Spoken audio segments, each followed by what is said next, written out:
찾아서 같이 읽도록 하겠습니다. 우리 로마서 1장 16절, 17절 말씀입니다. 우리 같이 읽겠습니다. 내가 복음을 부끄러워하지 아니하노니 이 복음은 모든 믿는 자에게 구원을 주시는 하나님의 능력이 됨이라. 먼저는 유대인에게요 그리고 헬레인에게로다. 복음에는 하나님의 의가 나타나서 믿음으로 믿음에 이르게 하나니 기록된 바 오직 의인은 믿음으로 말미암아 살리라 함과 같으니라. 아멘. 자, 오늘은 다시 복음으로라는 제목으로 말씀을 전하겠습니다. 눈산에 있다 보니까 곳곳에 고향에 오신 것을 환영합니다. 이런 현수막들이 걸려 있는 것을 종종 보게 됩니다. 아마도 이 현수막을 보면 이제 바쁜 걸음으로 고향에 내려오신 분들이 이제 고향에 도착했구나 라는 생각이 들지 않을까, 그런 생각을 잠깐 해보았습니다. 성경을 읽다 보면 이런 류의 현수막들이 여러 개 걸려 있는 성경을 만나게 되는데 그 중에 하나가 바로 로마서입니다. 로마서는 우리가 들은 복음, 우리가 믿은 복음, 또 우리가 가진 복음이 무엇인지 자세히 기록하고 있는 성경입니다. 그러나 우리는 이 복음을 신앙의 고향이다, 그리고 신앙의 출발점이다 라고만 취급해서는 안 됩니다. 왜냐하면 복음은 다채로운 빛깔을 가지고 있습니다. 그래서 이것이 마치 어떤 과거의 산물, 과거의 추억, 과거의 기억으로만 이 복음을 취급하면 문제가 발생해요. 왜냐하면 이 복음이 나와 상관없다라는 편견을 갖게 됩니다. 그리고 이 복음이 과거에만 필요했지 지금은 필요하지 않다라고 생각할 수 있기 때문에 마치 이 복음 그리고 이 로마서를 내가 출발한 신앙의 출발점이야, 내가 출발한 신앙의 그 시작점이야 라고만 취급한다면 우리는 오류에 빠질 수 있다는 것입니다. 그래서 복음은 비신자에게 필요하다, 복음은 초보자에게 필요하다, 복음은 성경 공부할 때만 필요하다, 복음은 나에게 필요하지 않다라고 생각한다면 우리는 잘못된 신앙을 갈 수밖에 없는 그런 여지를 남기는 것이 바로 이 로마서에서 말하고 있는 이 복음입니다. 그래서 팀 켈러 목사님은 모든 그리스도인은 복음을 믿음으로 구원을 얻게 되었고 살아가는 동안 복음을 점점 더 깊이 믿음으로써 우리의 모든 삶의 영역이 복음화되어야 된다, 복음으로 변화되어야 된다, 그렇게 말씀하셨습니다. 또 신학학자로 유명한 D.A. 카슨 박사님도 고린도전서를 연구한 후에 고린도 교회가 문제가 많은 이유는 무엇이냐면 복음을 잘못 알았기 때문에, 복음을 과거의 기억으로만 기억하고 있기 때문에, 복음이 지금도 그들의 삶 속에서 역사하지 않기 때문에 고린도 교회가 문제가 많은 교회가 되었다라고 정의하면서 이렇게 얘기합니다. 바울이 고린도 사람들을 향해서 삶의 모든 영역에서 복음이 작동해야 함을 반복해서 강조하고 있는 것처럼 오늘날 그리스도인의 모든 삶 속에서 복음이 작동해야 된다, 복음으로 살아야 한다라고 이렇게 강조하셨습니다. 무슨 말씀을 하시는 것일까요? 복음은 구원을 얻기 위해서도 필요하지만 구원을 얻은 후에도 필요하다는 것을 강조하고 있는 것입니다. 아니, 필요한 정도가 아니라 우리가 복음으로 변화되고 복음으로 살아내서 우리의 모든 삶의 구석구석들이 복음화되어야 된다라는 것이 바로 이분들의 주장입니다. 그렇다면 복음이 무엇이길래, 복음이 우리에게 어떤 의미이길래 다시 복음으로 돌아가야 되나, 복음이 우리에게 어떤 능력이기 때문에 우리는 다시 복음으로 살아야 된다라고 말하고 있는 것일까요? 우리는 오늘 본문의 말씀을 통해서 세 가지를 통해서 이 내용들을 정리해 보기를 원합니다. 첫 번째는 복음은 하나님의 복음이기 때문에 그렇습니다. 우리 로마서 1장 1절의 말씀을 한번 같이 읽겠습니다. 우리 로마서 1장 1절 같이 읽겠습니다. 예수 그리스도의 종 바울은 사도로 부르심을 받아 하나님의 복음을 위하여 택정함을 입었으니. 자, 로마서 1장 1절의 말씀을 보면 하나님의 복음이라는 개념이 등장합니다. 이 하나님의 복음이라는 개념은 로마서 전체에서 기록하고 있는 바울이 말하고 있는 복음, 그리고 다른 서신서들에서 바울이 말하고 있는 복음을 이해하기 위해서 반드시 이해해야 할 그런 개념입니다. 그뿐 아니라 우리가 다시 복음으로 돌아가야 하는 이유를 제공하고 있기 때문에 우리 역시 이 하나님의 복음이 무엇인지 알아야 한다. 그것이 바로 로마서 1장 1절의 말씀입니다. 그렇다면 하나님의 복음이란 무엇일까요? 바울이 왜 복음을 하나님의 복음이라고 말하고 있을까요? 바울이 복음을 하나님의 복음이라고 말하고 있는 이유는 복음이 어디에서부터 시작되었다? 하나님으로부터 시작되었다. 복음의 시작이 하나님이기 때문에 바로 하나님의 복음이라고 말하고 있습니다. 바울이 복음을 하나님의 복음으로 정의하고 있는 이유는 우리가 믿은 복음, 우리가 알고 있는 복음, 이것이 사람에 의해서 만들어졌거나 사람의 역사에 의해서 창조된 거라 고안된 거라 계획된 것이 아니라 하나님에 의해서 시작되었다는 것을 강조하기 위해서 복음을 하나님의 복음이라고 말하고 있습니다. 그러니까 한마디로 말하면 하나님의 복음은 하나님의 말씀이라는 거예요. 이 하나님의 말씀 자체가 하나님의 복음이라는 이 개념의 실체라는 것을 의미합니다. 로마서 주석을 기록한 크랜필드 박사님은 하나님의 복음을 이렇게 설명합니다. 하나님이 지금 자신의 말씀을 시작하셨다. 그리고 그 말씀을 이루어 가신다 라는 의미로 받아들여져야 한다라고 말씀하셨습니다. 그것은 하나님의 복음 자체가 과거의 한 시점에만, 과거의 어떤 특정한 시기에만 하나님이 말씀하시고 있는 것이 아니라 지금도 말씀하고 있는 것처럼 하나님의 복음 자체도 과거의 어떤 한 시점에서만 우리에게 능력으로 나타나고 우리 가운데 역사하고 우리에게 구원을 주시는 것이 아니라 지금도 여전히 하나님의 말씀처럼 우리 가운데 능력으로 역사하고 우리의 삶을 변화시키고 우리를 거룩하게 만들고 우리를 새롭게 하고 이 복음이 선포되는 곳마다 가정이 변하고 직장이 변하고 사회가 변하고 문화가 바뀌고 이 복음이 선포되는 곳마다 그런 창조의 역사, 변화의 역사가 일어나기 때문에 바울은 바로 하나님의 복음이라고 그렇게 복음을 정의하고 있습니다.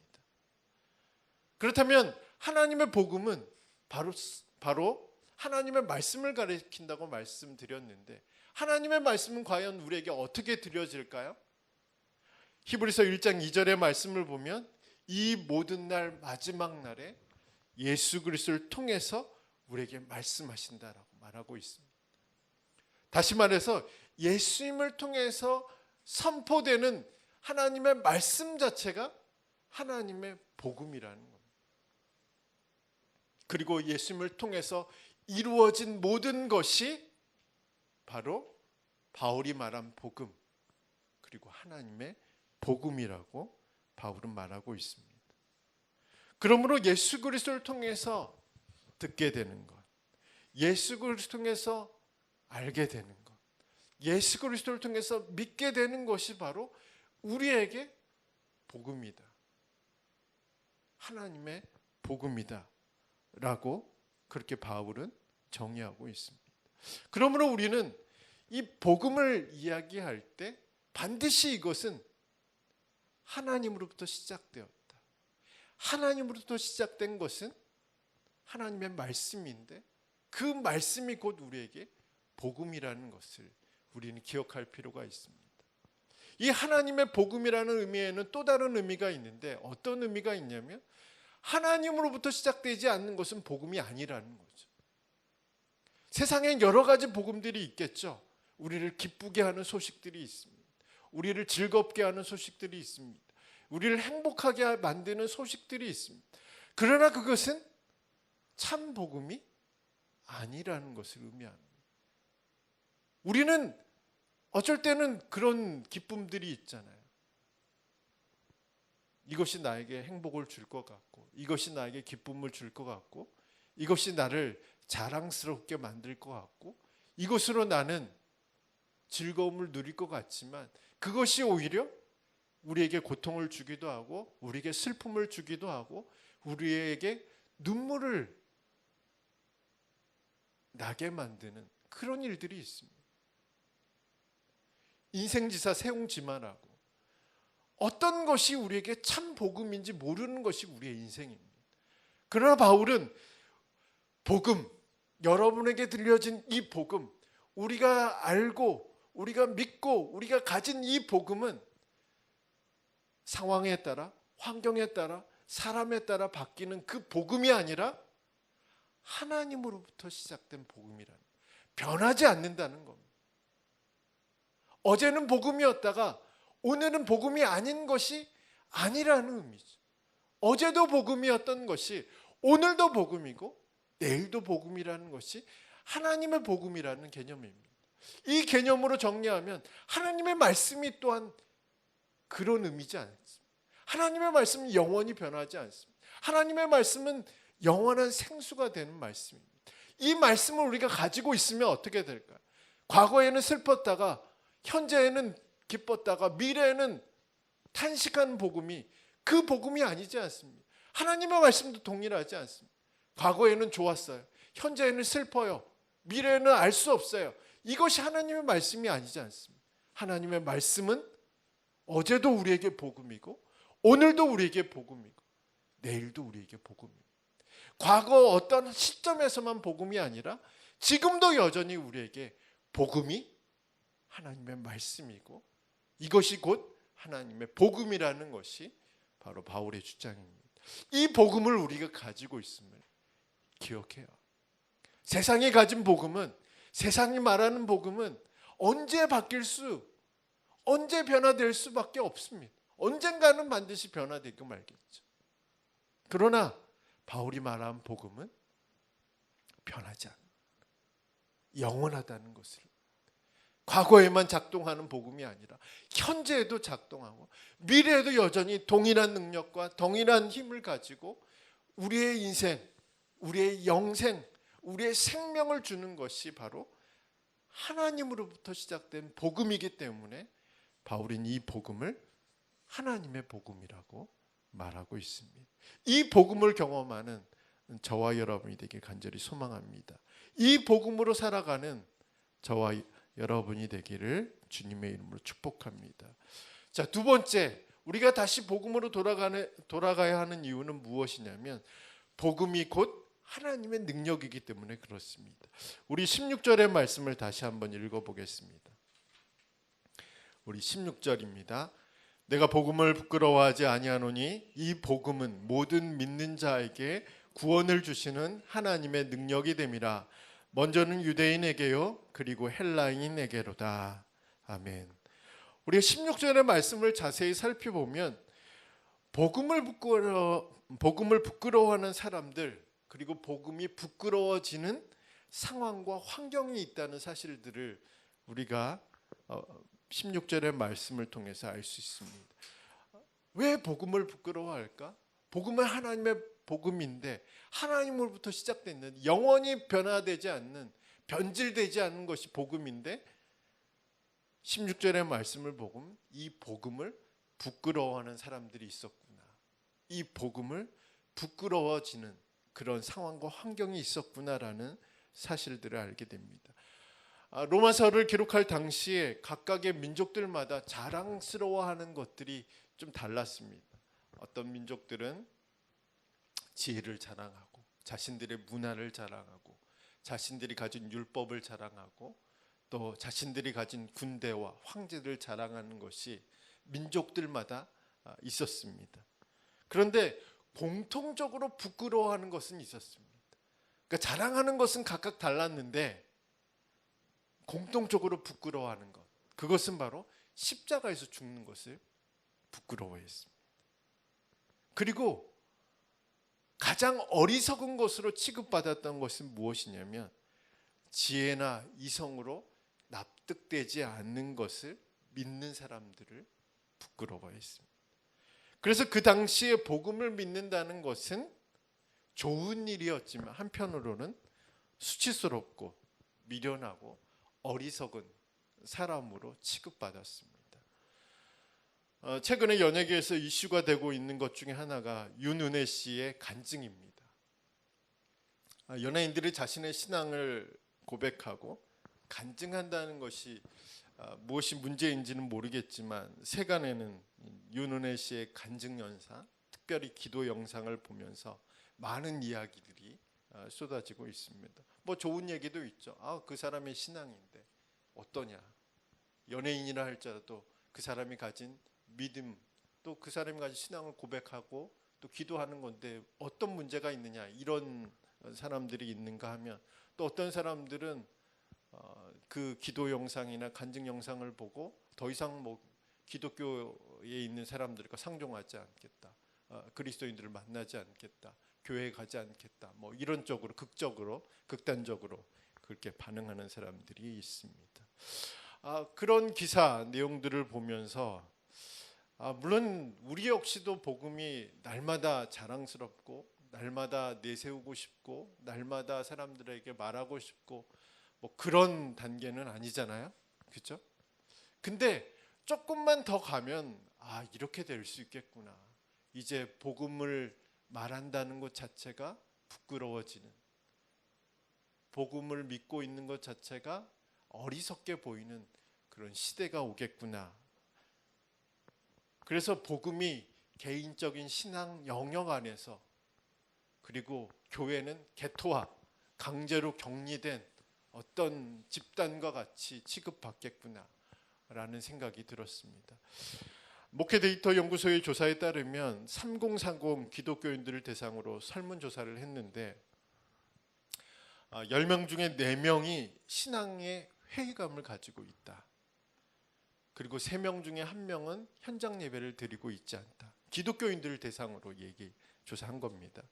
그리고 2명 중에 1명은 기독교인의 정체성을 가지고 있지 않다 라고 그렇게 답변했어요. 이제 이 3040 세대가 이제 최근에 조사한 거기 때문에 이제 나이가 더 들면 들수록 신앙 자체가, 복음 자체가 그 사람들에게, 젊은 세대들에게 어떻게 보여질까? 또 그 신앙을 가지고 있는 것으로 인해서 어려움을 당하면 어떻게 될까? 또 그 사람들이 주축이 된 교회들은 어떤 모습일까라는 생각을 좀 하게 되었습니다. 과연 우리에게 복음은 어떤 것일까요?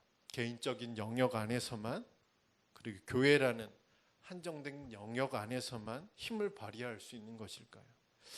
로마서 1장 16절의 말씀을 보면 바울은 이 복음이 사람들에게는 그렇게 보여질지라도 이 복음은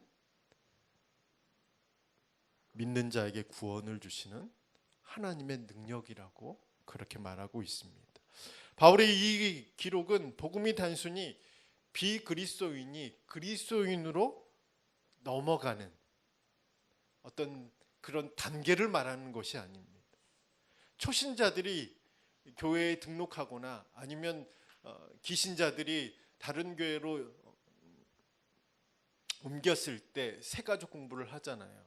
그때 받는 그런 단계는 아니라는 것을 의미합니다. 오히려 이 복음은 과거의 한 시점, 과거의 한 그런 특정 기간 안에서만 우리 안에 역사하는 그런 개념은 더더욱 아니라는 겁니다. 복음은 지금도 우리 가운데 역사하는 하나님의 능력이라고 그렇게 바울은 기록하고 있습니다. 그럼 바울이 말하고 있는 이 능력이라는 단어, 두나미스라는 단어의 있는데 이 두나미스에서 파생된 것이 다이너마이트입니다. 폭탄입니다. 폭탄. 그러니까 하나님의 능력은 복음인데 이 복음이 폭탄과 같다는 거죠. 하나님의 힘, 하나님의 권능, 하나님의 가능성이 바로 이 복음 안에 들어있는 것이 바로 바울이 이 복음을 하나님의 능력이라고 표현하고 있는 이유입니다. 그래서 우리가 복음으로 다시 돌아간다는 것은 어떤 의미? 바로 이 하나님의 능력으로 돌아간다는 것을 의미합니다. 우리가 다시 복음 앞에 선다는 것은 어떤 의미냐면 다시 우리가 하나님의 능력을 신뢰하겠다는 의미입니다. 우리가 다시 하나님의 복음 앞에 우리 자신을 다시 세워둔다는 것은 어떤 의미냐면 내 인생을 이 복음에 맡기겠다는 겁니다. 나를 변화시키는 이 복음, 나를 새롭게 하는 이 복음, 나로 하여금 다시 살게 하는 이 복음 앞에 다시 내 자신을 내어놓겠다는 의미입니다. 왜냐하면 이 복음이 바로 하나님의 능력이기 때문에 그렇습니다. 그래서 바울은 내가 이 복음을 부끄러워하지 않는다. 왜냐하면 이 복음 때문에 내가 살고 있기 때문에, 이 복음이 나를 변화시키고 있기 때문에, 이 복음이 나에게 소망을 주기 때문에, 이 복음으로 나의 상황이 변화되기 때문에, 이 복음으로 말미암아 내가 하나님의 구원을 경험하기 때문에 다른 사람은 이 복음을 부끄러워할지라도 나는 이 복음을 부끄러워하지 않겠다 라고 고백하고 있습니다. 저는 이런 믿음의 고백이 우리 가운데 있기를 간절히 소망합니다. 내가 복음을 믿는다는 것은 내가 하나님의 능력을 믿는다는 것. 내가 복음을 다시 붙잡는다는 것은 내가 지금까지는 다른 복음을 붙잡았는데 아무 힘도 없고 아무 능력도 없고 아무 변화도 일으키지 않는 그 복음을 붙잡았는데 내가 이제 하나님의 복음을 붙잡는다는 것은 내가 이제 하나님의 능력을 붙잡는다는 것. 나를 변화시키는 복음, 나를 새롭게 하는 복음, 나로 하여금 다시 소망을 주는 복음, 나로 하여금 다시 살게 하는 이 복음을 붙잡고 다시 일어나겠다는 의미입니다. 그뿐 아니라 내가 이 복음을 붙잡는다는 것은 어떤 의미일까? 나의 상황을 바꾸실 하나님, 나의 환경을 변화시킬 하나님, 나의 가정과 나의 직장과 나의 일터와 나의 교회와 그 내가 속한 사회를 변화시킬 그 하나님의 능력을 내가 신뢰하며 인내하겠다는 의미도 포함되어 있습니다. 그렇기 때문에 2023년 우리가 다시 붙잡아야 하는 것은 다른 것이 아닙니다. 다른 고상한 지식이 아닙니다. 다른 많은 것들이 아닙니다. 성경에서 말하고 있는 다른 여러 가지 지식들을 우리가 많이 갖고 있어야 된다. 그것이 능력이라고 말하는 것이 아니라 바울은 이 복음, 하나님의 복음, 하나님의 말씀, 하나님의 말씀이신 예수 그리스도 그 안에서 역사하신 하나님의 능력을 붙잡을 때 그것이 바로 우리를 살게 하는 복음이라고 그렇게 바라고 있습니다. 이 복음을 붙잡고 이 복음 안에 살아가는 저와 여러분이 되시기를 주님의 이름으로 축복합니다. 자, 세 번째, 다시 복음 앞에 우리가 서야 하는 이유는 이 복음에는 하나님의 의가 나타나기 때문에 그렇습니다. 우리 17절의 말씀을 같이 한번 읽겠습니다. 17절 시작. 복음에는 하나님의 의가 나타나서 믿음으로 믿음에 이르게 하나니 기록된 바 오직 의인은 믿음으로 말미암아 살리라 함과 같으니라. 아멘. 자, 복음에 하나님의 의가 나타났다는 것은 율법으로 그리고 율법을 지킴으로써는 하나님 앞에 의롭게 되지 못한다라는 의미입니다. 그러니까 우리의 행위, 우리의 수고, 우리의 노력으로는 하나님 앞에 의로워질 수 없다라는 의미이죠. 그것은 과거에만 그렇다는 것은 아니라는 의미죠. 무슨 얘기인지 아시죠? 내가 구원받기 전에 그렇다는 얘기가 아니라 구원을 받은 후에도 우리가 하나님 앞에 의로워지는 것, 하나님 앞에 거룩해지는 것은 내가 말씀을 지킴으로 인해서, 율법을 지킴으로 인해서 의로워지는 것은 아니라는 거예요. 바울이 말한 이 복음은 하나님이 움직이셔야 우리가 의로워진다는 겁니다. 하나님이 일하셔야 우리가 의로워진다는 겁니다. 그렇다면 우리는 왜 말씀을 지켜야 되나요? 우리는 왜 거룩하게 살아야 될까요?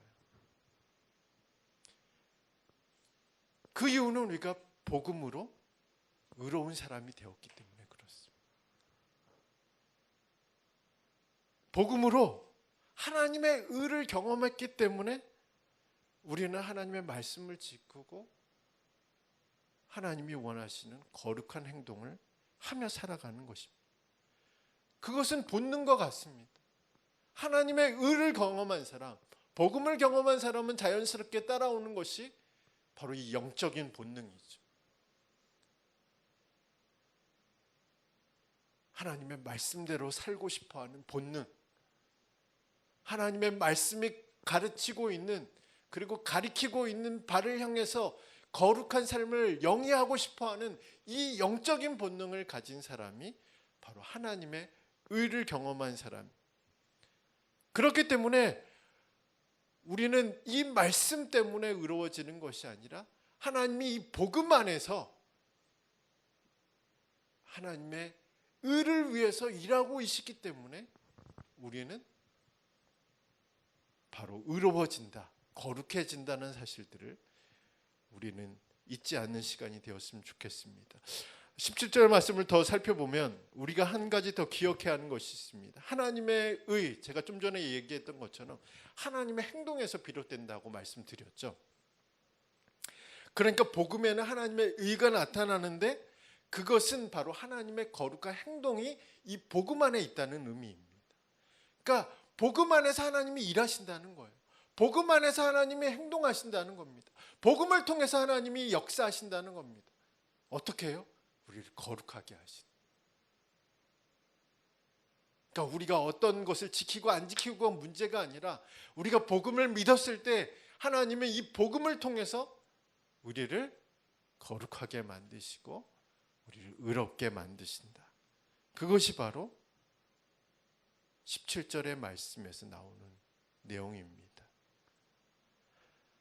그렇다면 하나님이 이런 행동들을 하는 것이 왜 중요할까요? 바울이 왜 이것을 강조하고 있을까요? 그것은 바로 바울이 17절의 말씀에서 하박국 선지자의 기록을 통해서 말하고 있습니다. 그 이유를 말하고 있습니다.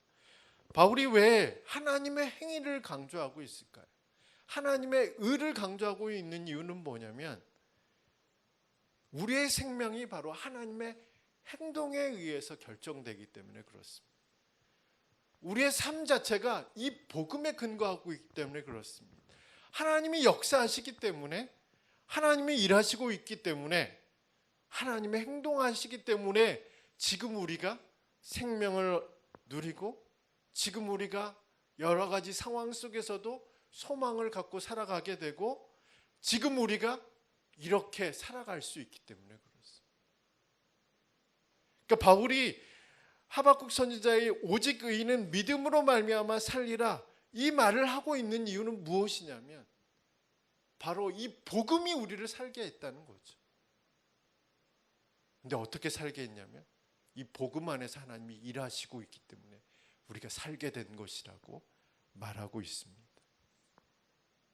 그러므로 우리는 이 복음 안에서 우리가 살고 있음을 기억해야 합니다. 이 복음으로 우리가 살고 있다는 것을 기억해야 합니다. 왜냐하면 이 복음을 통해서 하나님이 계속적으로 일하고 계시기 때문에 그렇습니다. 우리의 힘으로 살아가는 것이 아니라는 겁니다. 우리의 노력으로 살아가는 것이 아니라는 겁니다. 우리가 열심히 노력하고 애쓰고 수고하는 것이 헛되다고 말씀드리는 것이 아니라 하나님이 이 복음 안에서 일하고 계시기 때문에 우리는 지금 살고 있다. 우리는 지금 살아가고 있다.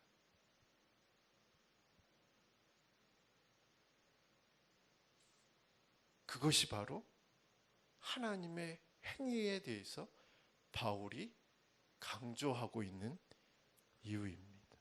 그래서 우리는 어떤 믿음으로 살아야 되냐면 하나님이 이 복음을 통해서 일하고 계시다라는 믿음을 가지고 살아야 돼요.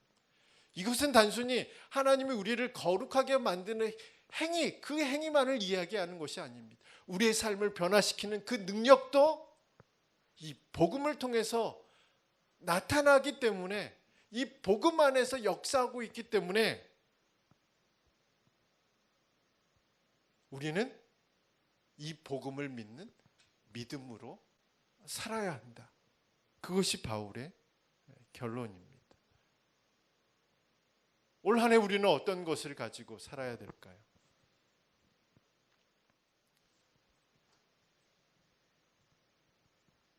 복음을 들었던 사람들은 이 복음을 믿는 믿음으로 살아가는 사람들입니다.